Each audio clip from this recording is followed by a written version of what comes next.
चलो बच्चा स्टार्ट करते हैं सम नंबर 12। सम नंबर 12 जो है बच्चा, इसमें दो चीज़ पूछी गई है। एक है बैंक रिकन्सिलिएशन स्टेटमेंट और दूसरा बोला गया है कि सर अपडेटेड कैश बुक आप बनाओ।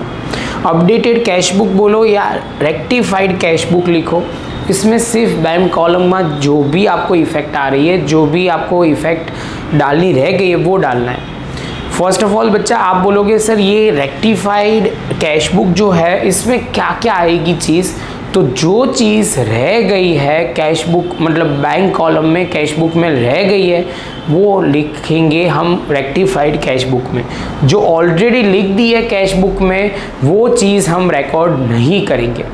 तो बच्चा बस यही पॉइंट है। पैरेलल हम साथ में करेंगे सम, मतलब यहाँ बैंक रिकन्सिलिएशन स्टेटमेंट भी साथ में चलेगा और रेक्टिफाइड कैश बुक भी चलेगा। तो यहाँ पे सबसे पहले आपको क्लियर कर देना है ये क्रेडिट साइड हो जाएगा और यहाँ पे थोड़ा गायब हो गया है उसको हम कर देंगे डेबिट साइड पे। दूसरा बच्चा आपको जैसे अब प्रॉपर दिख ही रहा है, तो सबसे पहला पॉइंट हम यहाँ से स्टार्ट करेंगे। Cash book of Balram shows the debit balance of 40,000 on 38/4/2016 which is different from the balance as per passbook. From the following information prepared bank reconciliation statement on 38/4/2000। बच्चा बोलेगा कि सर यहाँ पे तो बोला ही नहीं है, लेकिन बच्चा कई टेक्स्ट बुक में पास्ट वाली टेक्स्ट बुक जो है उसमें ये पॉइंट बोला हुआ है, तो हमने इसलिए ये पॉइंट कवर किया है, वो ध्यान में रखना आपको क्लैरिटी आए इसलिए। तो बच्चा स्टार्ट करते हैं। सबसे पहले यहाँ पे जो इन्फॉर्मेशन है तो वो क्या दिया हुआ है, तो यहाँ से शुरू करते हैं। सबसे पहले आपको लिखना पड़ेगा bank reconciliation statement of B as on 30/4/2000। आप बोलोगे सर 16, तो ये पहला स्टेप हो गया जो हमें लिखना पड़ेगा। सबसे पहले हमें दिया हुआ है balance, debit balance as per cash book, तो आप बोलोगे सर यहाँ पे शुरू करते हैं balance as per cash book और शॉर्ट फॉर्म में आपको लिखना नहीं है, डेबिट साइड पे आ जाएगा। पहला पॉइंट क्लियर। अब यहाँ पे बोला हुआ है अप्रैल 2000 मतलब 16 अप्रैल फर्स्ट डेट पे दिया हुआ है cheque deposited but not credited by bank 28,000। Cheque जो हमने डिपॉजिट करवाए थे, आप बोलोगे सर चेक हमने डिपॉजिट करवाए थे वो क्रेडिट बैंक में नहीं हुए हैं, इसका मतलब पहले हमने क्या किया होगा, तो आप बोलोगे सर चेक डिपॉजिट करवाते हैं तो ऑलवेज डेबिट साइड पे हम लिखते हैं, क्योंकि हमारा बैंक बैलेंस बढ़ता है तो हम डेबिट साइड पे लिखेंगे। लेकिन ऑलरेडी हमने डिपॉजिट करवाए लेकिन अभी तक बैंक में से क्रेडिट नहीं हुए हैं, तो आप बोलोगे सर इसकी रिवर्स इफेक्ट आएगी और क्रेडिट साइड पे हम लिखेंगे। क्या लिखेंगे? डायलॉग बहुत सिंपल है, cheque deposited but not credited in not credited by bank, ऐसे लिखना है तो लिख सकते हो by बैंक।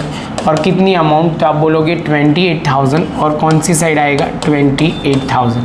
अब बच्चा मैंने पहले भी ये लॉजिक आपको क्लियर करवाया है कि इसमें लॉजिक एक बार बोल देता हूँ जो बच्चों को ऐसा लगे कि सर बोल नहीं रहे, तो हमने पहले ऑलरेडी लिख दिया है कैश बुक में, कैश बुक में ये लिख दिया है डेबिट साइड पे, इसका बैलेंस अब कम करना पड़ेगा। आप बोलोगे सर इसकी ऑपोजिट इफेक्ट डालनी है, वो आपको ध्यान में रखना है। जो ये पॉइंट ध्यान में रखना आपको वो क्लियर करना है कि अनरिकॉर्डेड ट्रांजैक्शन होंगे, अब यहाँ रेक्टिफाइड कैश बुक में भी आएंगे। और दूसरा आप बोलोगे सर हमें ध्यान में रखना है अनरिकॉर्डेड ट्रांजैक्शन है बच्चा, आपको वो ध्यान में रखना है जो रेक्टिफाइड कैश बुक में भी आएंगे और आपको रेक्टिफाइड वाले जो आप अनरिकॉर्डेड ट्रांजैक्शन है वो उसकी डायरेक्ट इफेक्ट आएगी, सेम इफेक्ट आएगी, अनरिकॉर्डेड ट्रांजैक्शन की रिवर्स इफेक्ट आएगी, वो हमें ध्यान रखना है। अब बच्चा दूसरा पॉइंट जो हमें ध्यान में रखना है वो है, दूसरा पॉइंट क्या दिया है, cheque issue but not presented, तो हम लिखेंगे cheque issue but not presented. अब वो सिंपल है, इशू किया होगा, इसका मतलब ये है कि सर हमने क्या किया होगा, इशू किया होगा, तो बच्चा हमें ध्यान में रखना है इशू किया है हमने, इसका मतलब हमने क्रेडिट साइड पे लिखा होगा।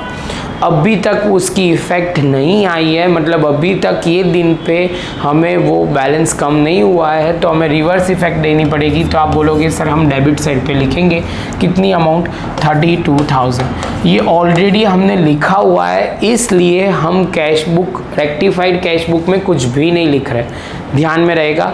चलो सेकंड पॉइंट बच्चा हो गया। उसके बाद third point, cheque deposited bye Bunty directly in bank account. अब ये ऐसी बात बोल रहे हैं कि बंटी ने डायरेक्टली बैंक में डिपॉजिट करवा दिया, जो कैश बुक में रिकॉर्ड नहीं हुआ है। तो अब यहाँ दो जगह पे रिकॉर्ड होगा। सबसे पहले आपको वो ध्यान में रखना है, वो लिखा जाएगा यहाँ। तो यहाँ पे हम लिखेंगे सबसे पहला पॉइंट,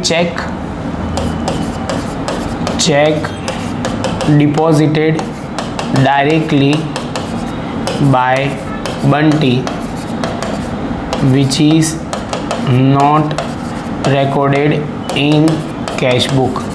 तो रिकॉर्ड करना बाकी है, तो आप बोलोगे सर ये रिकॉर्ड करेंगे, डायरेक्टली डिपॉजिट हुआ है तो बैलेंस हमारा बढ़ेगा, तो डेबिट साइड पे आएगा, क्योंकि बैलेंस बढ़ेगा तो कैश बुक के हिसाब से क्या आएगा, डेबिट साइड पे आएगा। अब बच्चा आप बोलोगे सर यहाँ पे भी तो लिखना पड़ेगा। सबसे पहले आपको बैलेंस से स्टार्ट करना पड़ेगा। तो यहाँ पे टू लिखेंगे, टू बैलेंस ब्रॉट डाउन, यहाँ पे होगा 4040, ये फर्स्ट ट्रांजेक्शन है ना वो।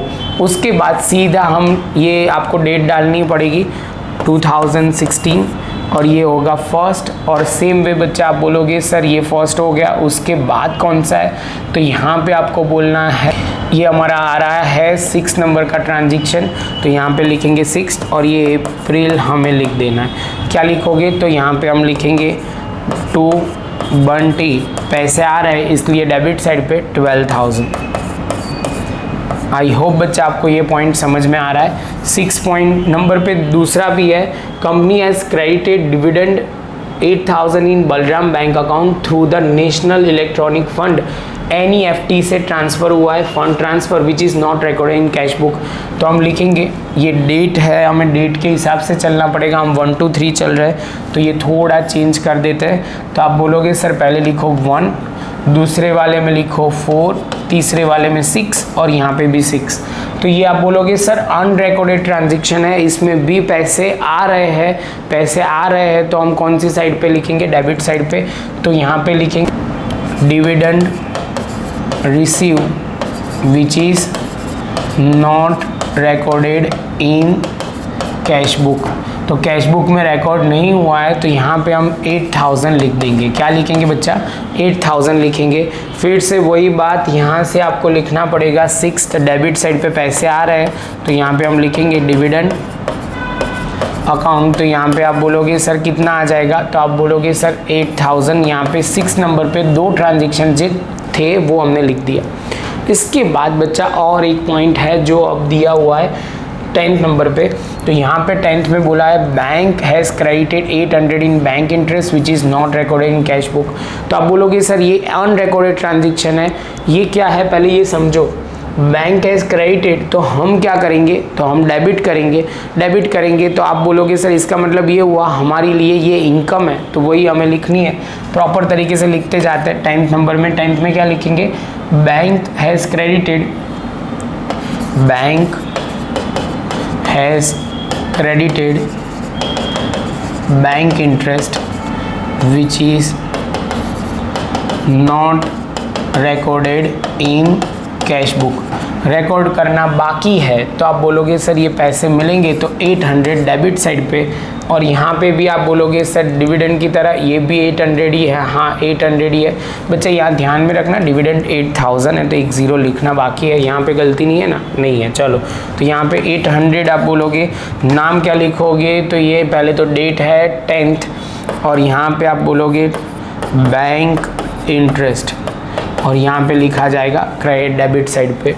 सेम वे बच्चा 13 जो है, bill of Prabhashankar discounted with the bank is dishonour and bank debited 15,300 including noting charges.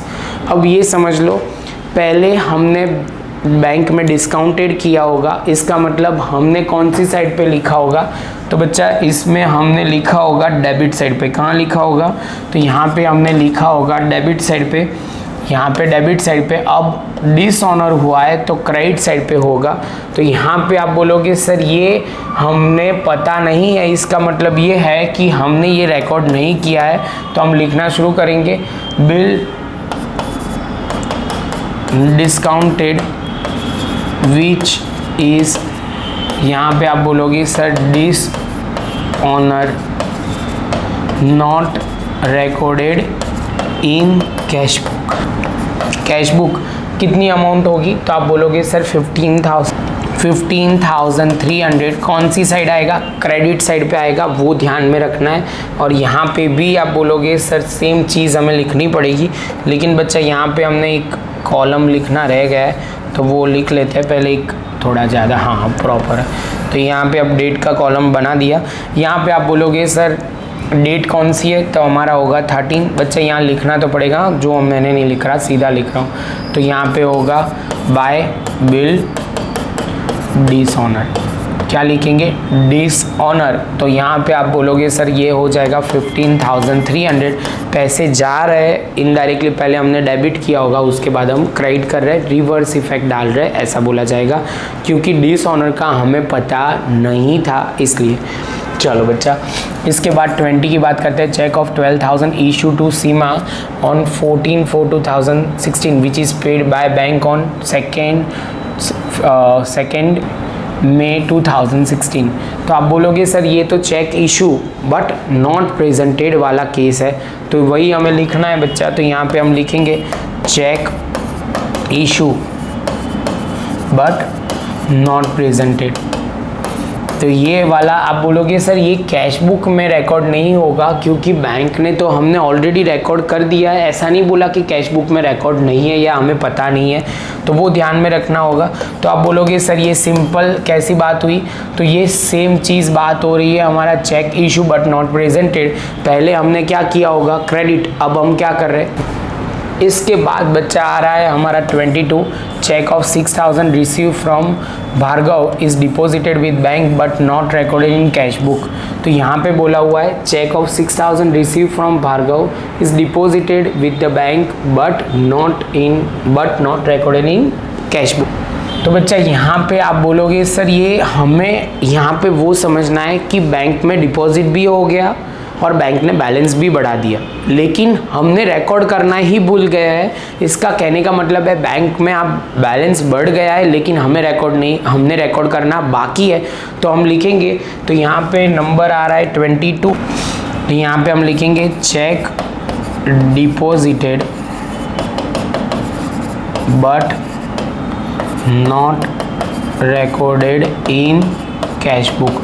Cash book में रिकॉर्ड करना बाकी है। अब बोलोगे सर बैलेंस बढ़ा दो 6,000 से, तो हमने 6,000 यहाँ लिख दिया। सेम वे बच्चा आप बोलोगे सर यहाँ पे भी आएगा 22 डेबिट साइड पे, तो नाम लिखना पड़ेगा, कौन है, भार्गव अकाउंट है ना, भार्गव अकाउंट, कितना रुपए है, तो आप बोलोगे सर 6,000, ये रहा 6,000 और ये रहा भार्गव। क्लियर। चलो आगे चलते हैं। Payment side of cash book was overcast bye 400 which is carry forwarding the balance cash book in next page. कहने का मतलब बहुत साफ है, ये कैश बुक है, इसमें ये साइड ज़्यादा लिख दिया है। पेमेंट मतलब आप बोलोगे सर ये पेमेंट साइड है, वो ज़्यादा लिख दिया है, तो हमने डेबिट साइड पे लिखना पड़ेगा। क्या लिखेंगे, तो यहाँ पे लिखेंगे, थोड़ा बढ़ाना पड़ेगा। चलो तो यहाँ पे हमने 25 नंबर में लिखा पेमेंट साइड ऑफ, यहाँ पे लिखेंगे payment side of cash book was overcast. कितने से ओवरकास्ट हुआ है, तो आप बोलोगे 4,000। तो यहाँ पे जनरली पेमेंट होता है क्रेडिट साइड पे, वहाँ पे क्रेडिट साइड पे मतलब पेमेंट होगा क्रेडिट साइड पे, वो ज़्यादा लिख दिया है, तो आप डेबिट साइड पे लिखेंगे कितना, 4,000। तो अब हम यहाँ पे 4,000 लिख देंगे। सेम वे तो यहाँ पे भी लिखना पड़ेगा, तो यहाँ पे लिखेंगे ओवरकास्ट पेमेंट साइड। तो ये हो जाएगा हमारा 4000 और एंट्री हो जाएगी 25, क्योंकि ये कैश बुक में लिखना बाकी था इसलिए हमने लिख दिया। लास्ट में दिया हुआ है cheque of 12,000 was issued to BSNL for telephonic bill which is paid by bank but not recorded in cash book 1200। समझ लो रिकॉर्ड कितना करना था 12,000, कितना रिकॉर्ड करना था बच्चा 12,000, कितना रिकॉर्ड किया 1200, कितना रिकॉर्ड करना बाकी है तो ऐसे तो 10,800 होना चाहिए, तो 10,800 तो रिकॉर्ड कर देते हैं। तो यहाँ पे लिखते हैं सबसे पहले 29 क्या है एक्सपेंस का नाम, तो आप बोलोगे sir telephone bill recorded in, थोड़ा प्रॉपर लिख लेते हैं, रिकॉर्डेड इन कैश बुक 1200। तो हमें लिखना पड़ेगा 12,000 माइनस 1200, 12,000 माइनस 1200। तो आप बोलोगे सर अब ज़्यादा रिकॉर्ड करना पड़ेगा 10,800। देखो लॉजिक के साथ समझ लो तो क्लियर हो जाएगा। यहाँ पे समझ लो आपने 1200 ही लिखा हुआ है, तो मुझे रिकॉर्ड करना था 12,000, तो आप बोलोगे सर 10,800 और क्रेडिट साइड पे लिख लो तो हमारा काम हो जाएगा। इसके साथ बच्चा हमारा यहाँ तो लिखा, यहाँ पे हम लिखेंगे बाय टेलीफोन एक्सपेंस अकाउंट जो 10,800, डेट है 29। अब बच्चा नॉर्मल तरीके से हर बार जो हम करते हैं तो वही हमें करना है। सबसे पहले हमें टोटल करते जाना है। पहले कौन सा करें, तो पहले कैश बुक का कर देते हैं, दिख ही रहा है कैश बुक में डेबिट साइड पे ज़्यादा है, तो यहाँ पे अब कर देते हैं टोटल। सबसे पहले आप बोलोगे सर ये लिख दो, चलो तो यहाँ पे टोटल करना स्टार्ट करते हैं। 40,000 plus 12,000 plus 8,000 plus 800 plus 6,000 plus 4,000, तो हो जाएगा 70,800। यहाँ पे होगा 70,800 माइनस 15,300 माइनस 10,800, 44,700 क्या हो जाएगा बाय बैलेंस कैरिड डाउन। ख़त्म हो गया ये पॉइंट सिंपल। अब इसकी तो देखो बच्चा यहाँ पे डेबिट साइड दिख ही रहा है ज़्यादा है, तो हम प्रॉपर लिखते जाते हैं।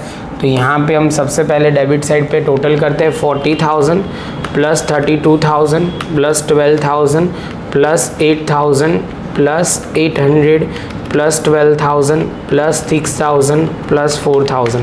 तो यहाँ पे हम लिखा 1,14,800, यहाँ पे 1,14,800। तो हमारा जो डिफरेंस आएगा वो क्रेडिट साइड पे आएगा, तो यहाँ पे माइनस करना शुरू किया 28,000, 15,300, 10,800। तो हमारा बैलेंस हो गया 60,700। आप बोलोगे सर ये जो है बैलेंस एज पर पासबुक, या किसी को ऐसा लिखना है credit balance as per passbook तो भी लिखे, मैं तो बैलेंस ही वर्ड लिखता हूँ, बैलेंस या बैंक ओवरड्राफ्ट दो ही वर्ड मैं लिखता हूँ। इससे क्या एकदम प्रॉपर आंसर दिखता है, तो वो ध्यान में रखना है। तो इसके साथ बच्चा हमारा ये पॉइंट ख़त्म हो गया। सम भी आपको प्रॉपर क्लियर होना चाहिए, यहाँ थोड़ा मैं दिखे ऐसे कर रहा हूँ, ओके चलो दिख रहा है। तो इसके साथ बच्चा हमारा सम ख़त्म। मिलते हैं नेक्स्ट लेक्चर में नए